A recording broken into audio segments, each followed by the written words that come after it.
Hello everyone, नमस्ते अनि स्वागत छ हजुरहरूलाई हिमालय किचनमा। आज म हजुरहरूको लागि लिएर आएको छु राजमाको एकदमै मिठो तरिकाको रेसिपी।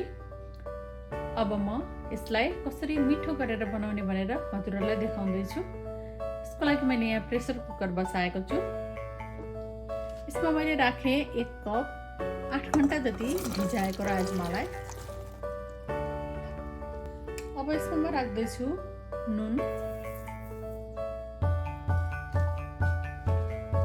त्यसै गरी थोरै तेल राखेँ मैले माथिबाट। यसरी तेल राख्दा चाहिँ यो उम्लिँदाखेरि यसको रस चाहिँ बाहिर निस्किँदैन। र मैले राखेँ पानी।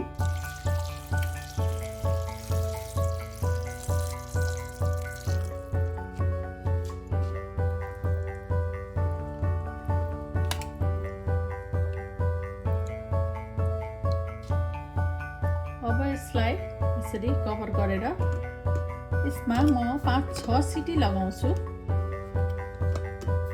अलिकति धेरै पाकेको राजमा हजुरहरूलाई मन पर्छ भने हजुरहरूले यसमा 7-8 सिटीसम्म पनि लगाउन सक्नुहुन्छ।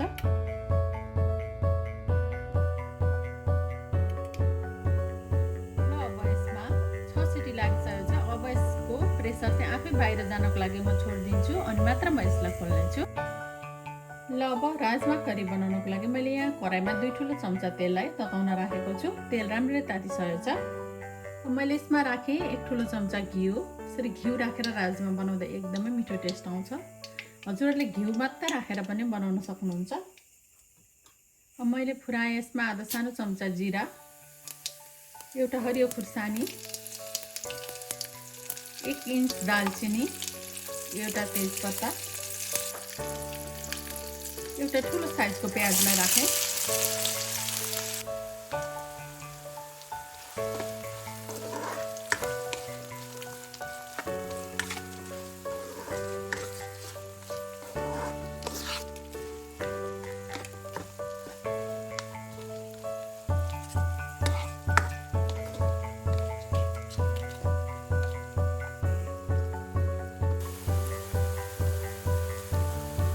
प्याज यतिको भएपछि मैले यसमा राखेँ 1 सानो चम्चा लसुन अदुवाको पेस्ट, 1 सानो चम्चा काश्मिरी रातो खुर्सानीको धुलो, आधा सानो चम्चा बेसार। चलाइदिउँ। अब पिरो खुर्सानीको धुलो पनि हजुरहरूले राख्न सक्नुहुन्छ। आफूलाई कतिको पिरो खान मनपर्छ त्यही अनुसार।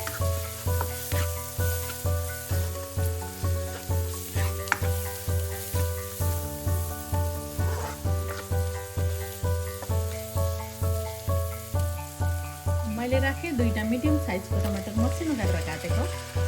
थोरै नुन राखेँ मैले आफ्नो स्वाद अनुसार। चलाइदिउँ।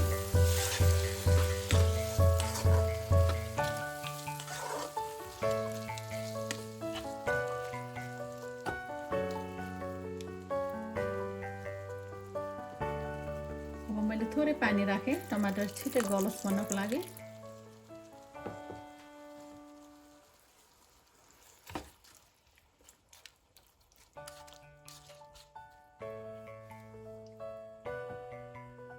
अब छोपेर टमाटर राम्ररी गलुन्जेल यसलाई पकाउनु पर्छ।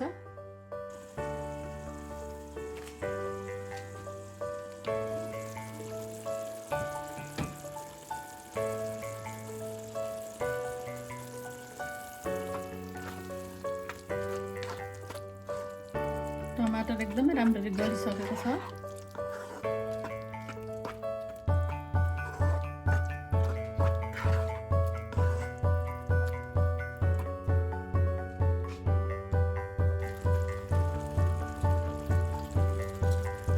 अब यति बेला म यसमा राख्दैछु 1 ठुलो चम्चा जति जिरा र धनियाको पाउडर,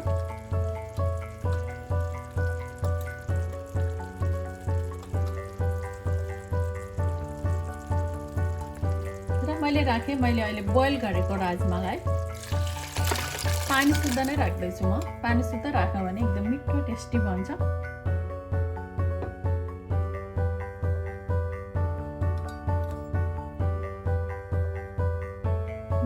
मैले आफ्नो स्वाद अनुसार फेरि अब यसलाई मिक्स गरिदिउँ।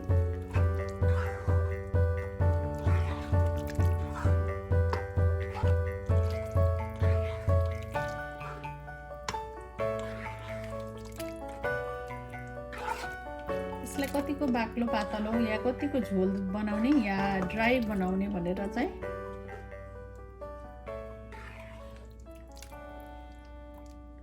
ग्रेभी चाहिँ आफ्नो खुसीले अलिकति धेरै र अलिकति थोरै गरेर राख्न सकिन्छ। अब यसलाई छोपेर 25 देखि 30 मिनेट फेरि पकाउनु पर्छ मिडियम हिटमा।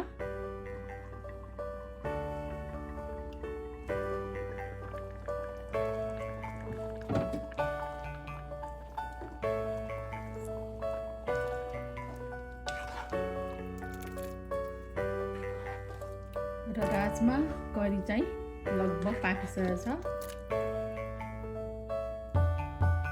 र यसमा म यति बेला राख्दैछु 1/4 चम्चा कसुरी मेथी, आधा सानो चम्चा मिट मसला। हजुरहरूले गरम मसला पनि राख्न सक्नुहुन्छ र मिट मसला राख्दा एकदम मिठो टेस्ट आउँछ।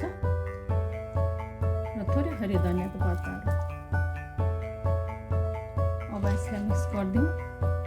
अब नछोपिकन यसलाई एकछिन 4-5 मिनट जति अरू पकाउँदैछु म यतिकै मिडियम हिटमा।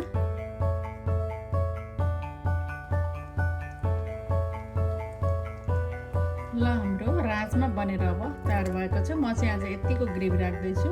यसलाई हामी दालको रूपमा पनि र तरकारीको रूपमा पनि खान सक्छौँ।